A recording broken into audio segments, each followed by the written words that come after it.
Anda masih menyaksikan Road to Economic Update 2023 Capital Market Outlook yang bertajuk Ekonomi Global bergejolak, pasar modal Republik Indonesia masih semarak. Dan saat ini saya sudah ditemani kembali oleh rekan saya Bramudia Prabowo. Apa kabar, Bram?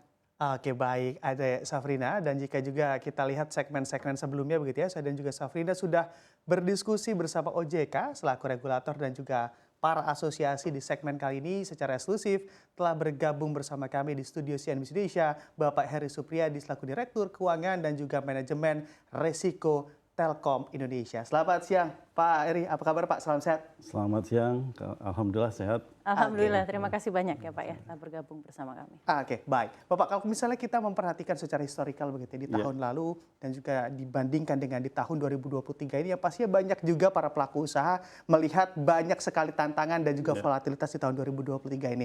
Sebetulnya Anda melihatnya secara kinerja seberapa optimis Telkom juga melihat tahun 2023 ini? Oke, mungkin memulai obrolan tentang 2023, kita mulai dengan tahun 2022. Kita belum closing laporannya, tapi overall sampai Q3 kita lihat kita masih tumbuh secara revenue, kemudian EBITDA, kemudian sampai net income secara operasional. Saya melihat tren itu sebenarnya seharusnya berlanjut. Karena kalau kita lihat secara global, walaupun misalnya ekonomi dunia mungkin tumbuhnya sekitar 2,5%, tapi Indonesia mungkin 2 kali lipat itu pertumbuhannya. Jadi secara potensi kita masih cukup lebih besar dibanding rata-rata dunia. Kemudian kalau kita lihat inflasi juga cukup controllable, saya pikir ya, di antara sekitar 3%-an plus gitu ya. Kemudian exchange rate cukup stabil sekitar 15.000. Nah, kita melihat ini merupakan walaupun kita nggak boleh lengah ya, katalisator yang bagus untuk kita melanjutkan pertumbuhan perusahaan kita juga. Artinya secara makroekonomi dengan semakin digitalnya masyarakat, semakin digitalnya perusahaan-perusahaan di Indonesia juga government, itu memberikan opportunity yang besar buat kita. Jadi banyak room for opportunity ya Pak ya, dan optimisme di tahun 2023 ini.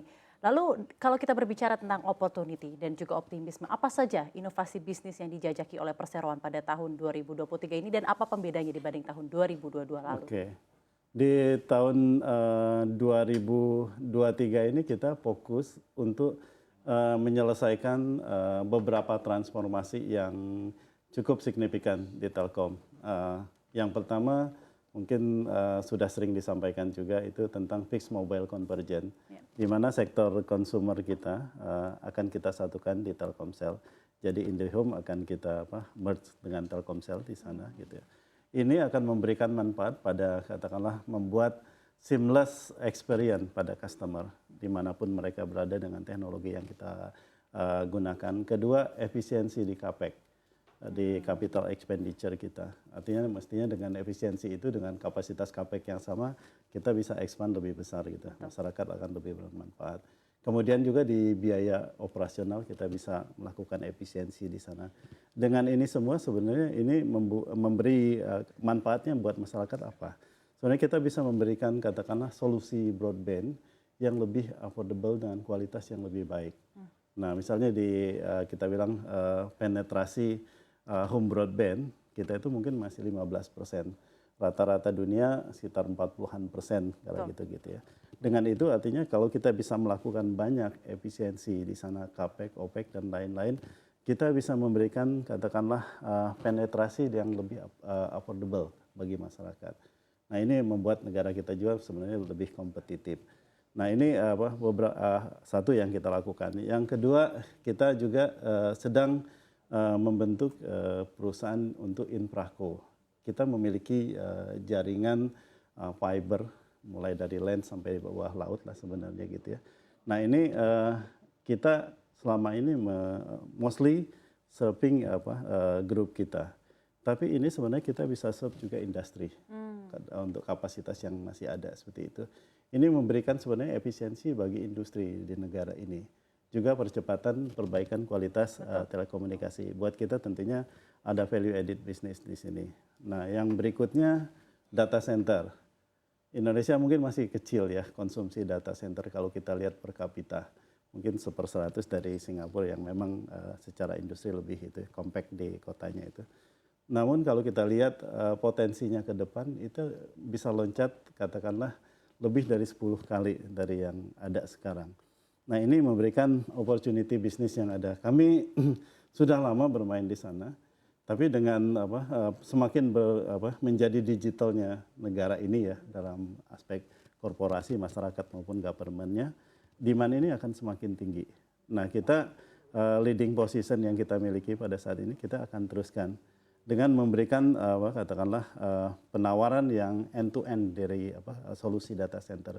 Kita punya yang hyperscaler data center sampai new centric yang dekat customer, dan kita juga memiliki fiber yang menghubungkan data center ini sehingga latensinya sangat rendah.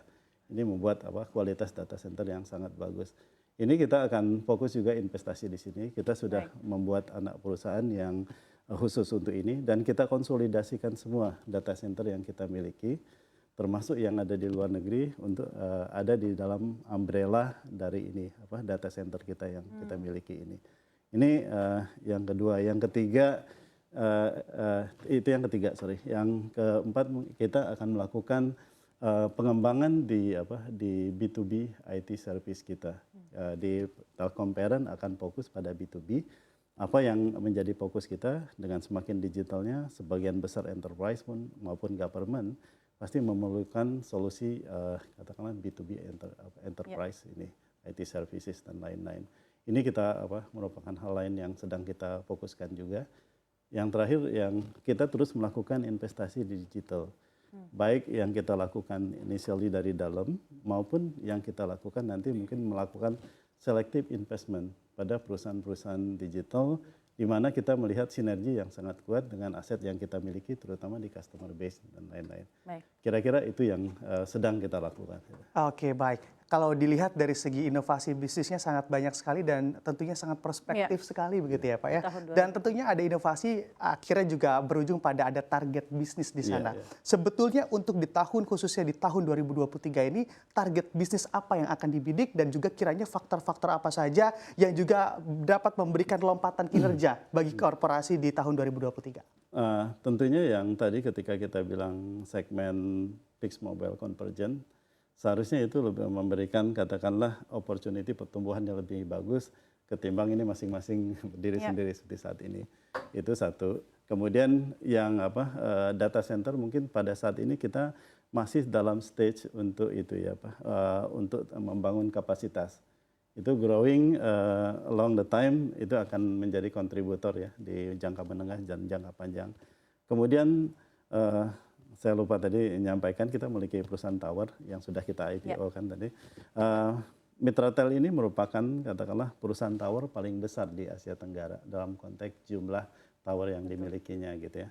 Nah ini terus mengalami pertumbuhan baik dari organic investment dia maupun inorganik dia melakukan akuisisi tower-tower yang ada. Ini secara fundamental kita bisa katakan performansinya bagus sekali, comparable dengan perusahaan tower yang lainnya. Namun dari secara skala mereka sudah paling besar jumlah towernya. Kemudian dari segi opportunity karena Mitratel itu memiliki tower yang paling banyak di luar Jawa dan operator-operator banyaknya kan menyasar di luar Jawa. Sehingga mereka memiliki sebenarnya opportunity untuk jadi pilihan utama ketika operator lain itu expand. Ada competitive advantage tersendiri ya Pak ya dari MTEL ya Pak ya. Yang seperti itu. Karena tadi Anda juga berbicara mengenai MTEL dan juga emiten ya Pak ya, emiten sendiri pasar modal karena ini kan capital market outlook ya Pak ya 2023 dan juga untuk TLKM sendiri, Telkom sendiri kan menjadi salah satu emiten yang sangat berqualified gitu ya di Bursa Efek Indonesia.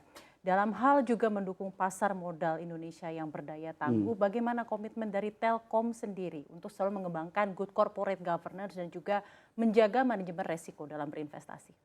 Oke, terima kasih. Ini kalau ngomong manajemen resiko, semua rencana besar itu harus dikawal gitu ya. Harus dikawal. Awal dalam konteks akhirnya rencana itu bisa terrealisasi dengan baik.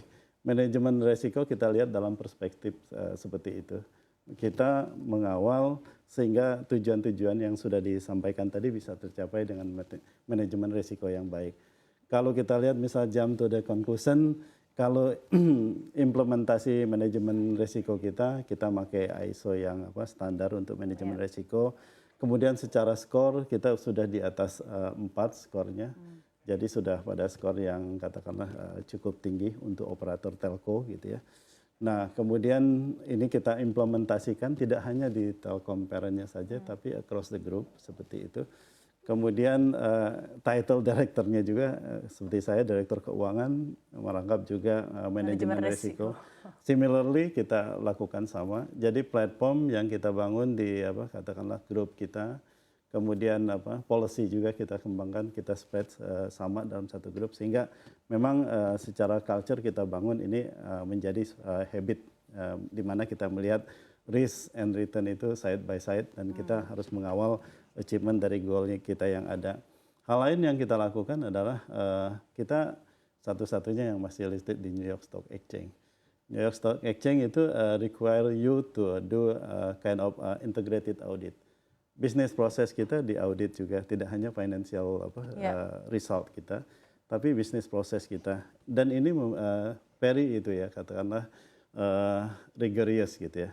Ini untuk memastikan praktek bisnis itu dilakukan dengan sesuai apa yang sudah ditetapkan dengan benar kayak gitu.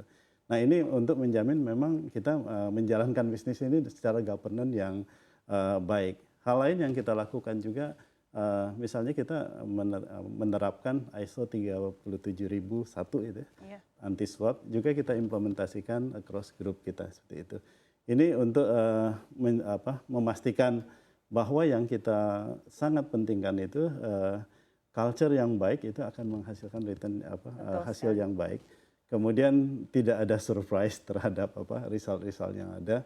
Kita bisa katakanlah garansi bahwa yang kita lakukan itu bisnis prosesnya auditable oleh pihak ketiga dan lain-lain gitu ya dengan standar yang global. Ini untuk memastikan kita apply the highest possible governance yang ada. The highest possible governance, tidak aja komitmen untuk menjajaki inovasi perseroan, tapi juga menjaga terus good corporate governance. Karena yang paling penting mungkin lebih pada sustainability-nya. Sustainability dari itu. When you talking about that, misalnya secara kita sustainability itu kita tumbuh memang paling nggak align dengan industri. Kemudian bisnis prosesnya juga ensure itu terjadi dengan praktik bisnis yang baik. Dengan praktik bisnis yang baik dan juga akan terjadi secara bisnis capaian-capaian bisnis yang Betul. baik. Pak Heri, dialognya akan harus kami lanjutkan usai jedah ya Pak ya. Dan tetap bersama kami Road to Economic Outlook 2023 Capital Market Outlook yang akan kembali selepas jeda. Tetap bersama kami di CNBC Indonesia.